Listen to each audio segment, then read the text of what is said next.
What's going on, YouTube? It's Hunter Drew here from the Family Alpha and the Fraternity of Excellence. Wanted to talk about a subject which it got a little more attention than I thought it would when I wrote the piece for the blog.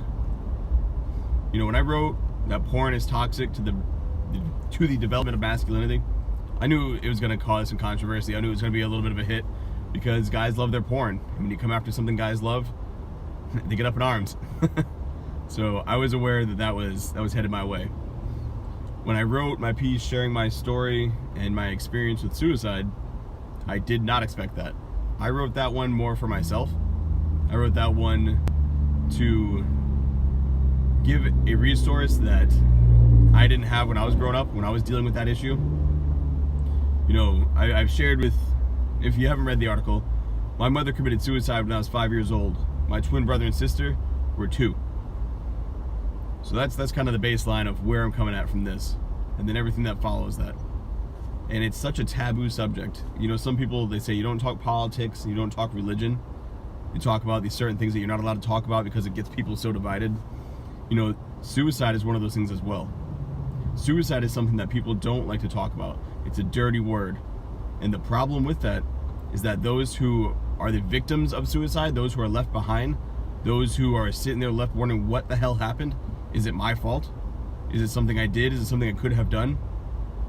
Those people need to talk about it. Those need the people, and those men, women, children, whoever it is. You know, I was 5 years old, and it's like I didn't know how to talk about that. And I went to therapy. You know, all of us did, because you're a kid, you have an impressionable mind. It probably impacted me in some way. And we have to stop treating this. We have to stop treating these subjects that people need to talk about as taboo, as something that's somehow off limits. Because those who need to talk the most are the ones who are screwed. Those are the ones that are hurt. Those are the ones that suffer the most because they turn around looking for an outlet and there just isn't anyone to talk about. They're told to be quiet. They're told to repress it and bottle it up. When you bottle something that powerful up, when you bottle something that hits you that emotionally hard up, it's like a cancer that grows. It's like black clouds that just, they stay in your heart and in your mind. And you can't find a way to, food turns to ash in your mouth. You know, you don't have fun with people. You just sit there and you're physically there, but it's like the lights are out and up here. You're just staring, you're just existing, you're just being there, wondering why would someone take their life? Why would, you know, I'm not a religious man, but that is the ultimate sin, you know, taking your own life. The most beautiful thing you have is your life. And for you to take it at your own hand because you find an obstacle to be insurmountable, because you can't find the resources that were there for many men who've taken their life, you know, it's because their world is a lie. They were told that they had a soulmate. They were told that there was one person for them, and then when they lose that person, you know, they've got nothing to live for. The same with women. You know, they were told, like, this is what's going to come your way, and this is what you can learn to love, and this is what you can expect, and then they're used up and tossed away, and then they're just like, there's nothing left. I've got nothing left to give. I give everything I had to that. It's sad, you know, and that's why I'll be doing more videos on it. You know, I don't enjoy these discussions. They obviously make me a little uncomfortable, because I've got to go into my past, I've got to go into, you know, the things I faced, but I think it's absolutely necessary so that those who are out there who need this conversation, who need to have this discussion, do have the resource. And if there's somebody you know that's going through hard times, or somebody you know that has a family member or a friend or someone close to them who committed suicide, you know, send the video. Be like, yo, there's this guy, Hunter, he drives in his Jeep and he's talking about this stuff, and it's something that I hope reaches the ears of those who need to hear it. So to tell you kind of the timeline of where I'm at to where I am now. When I was 5, I lost my mom. My father moved myself, my brother and sister in with my grandmother, who, while strict as hell, is a saint, because if she had not taken us in, we would have gone to foster homes. You know, I'm my father's stepson, so I probably would have been sent away, and then my brother and sister would have gone with him to wherever. And we're a very close family. You know, I love all my siblings, and just when I think about what she did and the answer, you know, for her to step up and say, I will do this, that saved my life. That's pretty cool.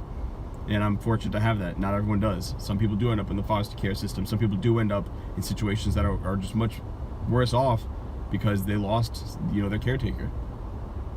So I grew up with my grandmother, and I go through everything you can think of. you know, and I don't even know if I showed it. I don't know if people knew, but like I wasn't right up here. You know, I think about, is it something I did? Was I a bad kid? You know, and at 5 years old, growing up, you know, obviously looking back as an adult, these are ridiculous. And I understand how ridiculous they are. But you'll find adults right now who, if their parents commit suicide, if their sibling, a friend, you ask the same question. You take ownership. You put it on yourself, because that's all you can do.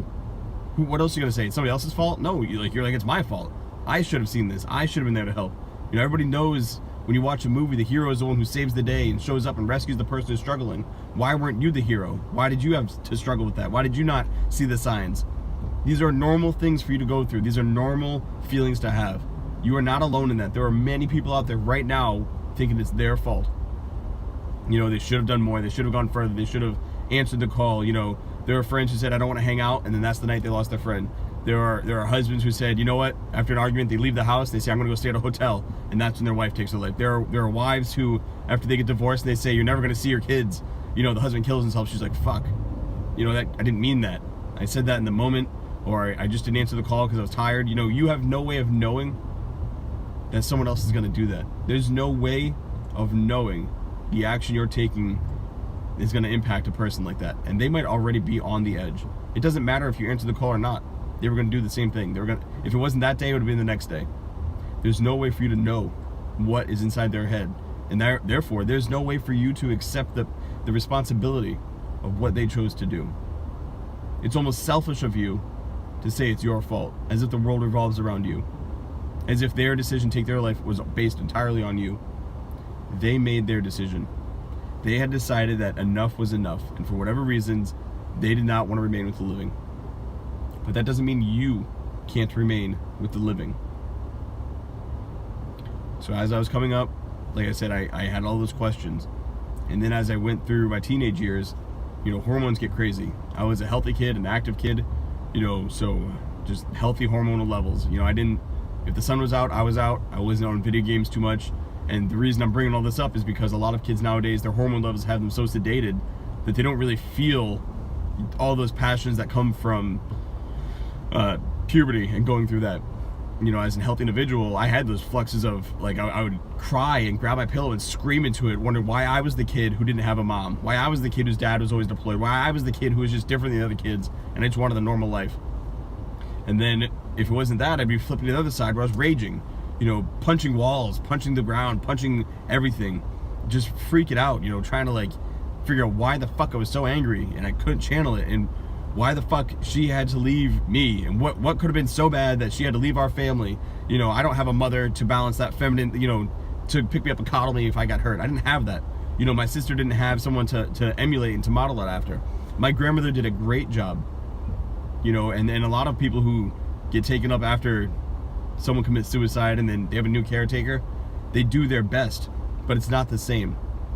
And even though they are great people, and even though they're doing the best they can possibly do to try to fill that void, anybody who's been in that situation knows it's not the same. And you're angry about that, and you're bitter, and you're resentful, and you're just sending all these freaking negative vibes at these people, even though they're doing their very best. I was a very difficult kid because I was just fucking so sad and mad and confused and angry, and I just didn't know how to process that. Fuck, I hate these conversations. Super uncomfortable. So I get a little bit older, you know, and this is where you start questioning your own life. You know, is suicide an answer? If somebody else commits suicide, isn't that justification for you to do the same? You know, my mom committed suicide. Don't I have every reason in the world for me to take my life? Because that's in my blood. You know, isn't that depressive or psychotic nature of suicide, isn't that hereditary? Isn't that justification for me to say when things are getting difficult, you know, I can just be lights out, I don't have to deal with this bullshit anymore, and I can leave other people to deal with it? Fortunately, I was more angry at her leaving us than I was understanding of why she would leave us, and therefore I never went down that path. I was so mad that I view suicide as weakness. I view it as the weakest choice you could possibly make, because you're choosing to quit instead of fight through whatever it is that you're facing. Now, there are some people facing some fucked up things, There are some people, I have a sheltered life compared to many people, and still, I think there is always hope. I think there is always an opportunity for you to get back, you know, that fire for life, that passion for life, that taste for food, the enjoyment of company. I do believe that is a possibility for everyone. And again, I think that's because I was so very angry at what she did by leaving my brother, my sister, and I, and my father alone. So that helped me kind of dodge that in my decision-making process, allowing myself to get to where, you know, suicide's a choice. It isn't. And for those listening, I certainly hope that it can get better, but you need to reach out. You need to talk to people who are going through these things. You need to find the resources. And, you know, I'm not talking about a therapist. I'm talking about just normal people, conversations like this. You know, you talk to a therapist, and it's their job to make you feel better and to want to stay alive. It's not my job to do that.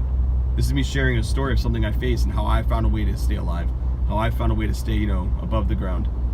People like that, there are many people who faced similar things that I've faced, who I think will give you better, you know, insight and better ways to find that passion again, to light that flame again.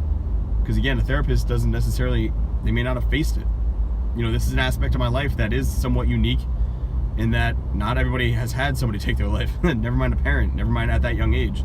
I don't know if it's easier or more difficult as, you know, being 5 compared to, you know, another age. Being older where you can kind of understand, like, what the fuck? Like, if I'm 15 years old and you're asking yourself, what could have happened to where you wanted to leave your teenager? You know, I kind of see leaving a young kid. You wanted to get out before you could do real damage. You know, so be it. So I went through that phase and I joined the Navy. It was in the Navy that I realized I was apathetic towards my mother. I was not angry. I was not sad. I was not resentful. I was nothing.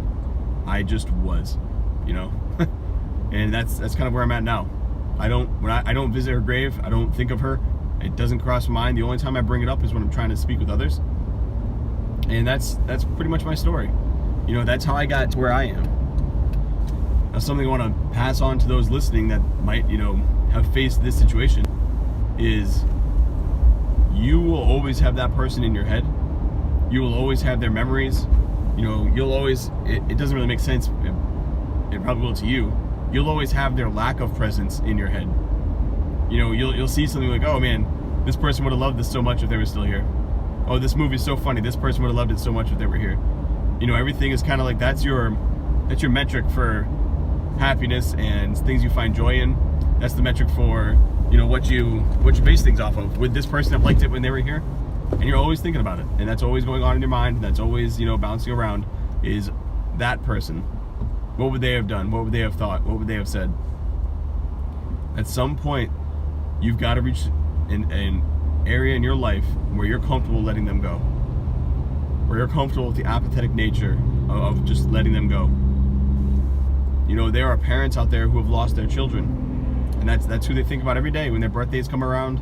You know, when certain holidays come around, they think back to their kid. They're like, man, on this day he opened his present. What a great time. This would have been his 30th birthday. This would have been his 15th birthday, whatever the case may be. And even for them, you know, you've got to recognize those moments. You've got to face the fact that they're gone, and you can remember them and you can think of them, but they're gone, and they're gone forever. And you can honor them by continuing to live and not just being a shell of who you were. And it's a lot easier for an outsider to say this, you know, being the child of suicide as opposed to the parent of suicide. It's different problems, and I'd love to see someone come out with that discussion. I would love to talk to somebody, and not because I'm into this morbid shit, but maybe to have a discussion that we could collaborate and, you know, put it out for people who need to hear this. I'm realizing more and more that these discussions are reaching the ears of those who need to hear it, and it allows them to open up. My DMs blew up when I published the article, you know, Child of Suicide. It just was insane. Just people saying, this is exactly what I faced, this is what I felt, you know, this is what I went through, and thank you so much for talking about it, because now I can talk to others. Or people who hit me up saying, I'm going to share this with this person, and I'm just so happy that there's a resource for people like this. There's an outlet for people who are struggling with these things. You know, suicide is not a dirty word. It is not something we should hide. It is something thousands, if not millions of people are facing, having to face, dealing with, and just trying to figure out and put it all together in their head. You know, it's like crinkled paper. When you are affected by suicide, you can flatten that paper, but it's never perfect again. It's always going to have those wrinkles in it, those little waves in it. And that's what people who are still with the breathing and the living are dealing with. If that's you've got to find a way to come back. You've got to find a way to fight back. It's not your fault what they decided to do. You could not have known what they were going to do. And while your life, our lives, may not be perfectly flat like fresh paper again, it can be damn flat. It can still be good. It can still be enjoyable. We can still find ways to smile with the living. We can still find ways to come out and find that passion and that unity amongst human beings that connects us all. I said earlier, I'm not a religious man, but I'm a very spiritual man. I do believe we are all connected on a level we don't even know. And I think when you come back, you have the choice to connecting back into that network or staying isolated from it. And when you stay isolated, it's just going to ruin you. It's just going to start eating away and deteriorating, and your soul is going to be weakened. It's going to atrophy.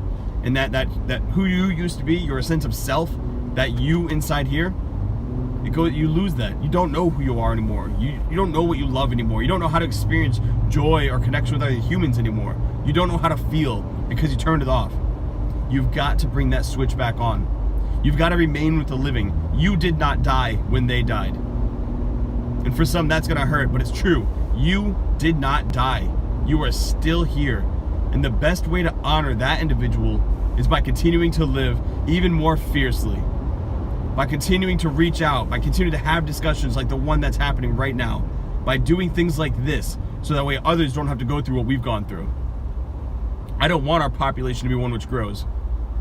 I want people who are at that decision point, looking over the edge, facing that dark abyss. I want them seeing that there's a flame out there. They aren't alone.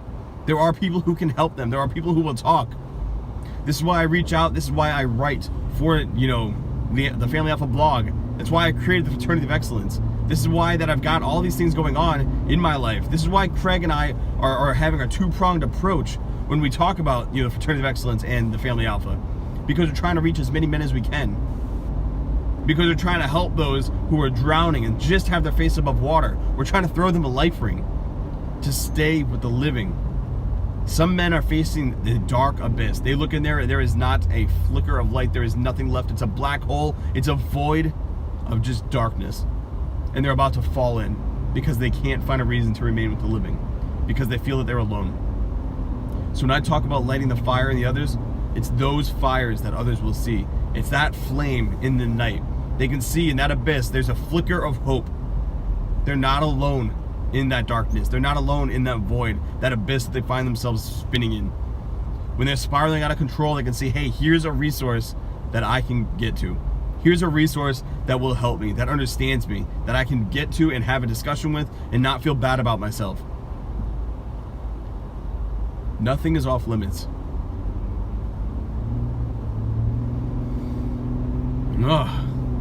This is too much for a Tuesday morning. We live in an age where we are so connected, yet people can be so alone when they isolate themselves.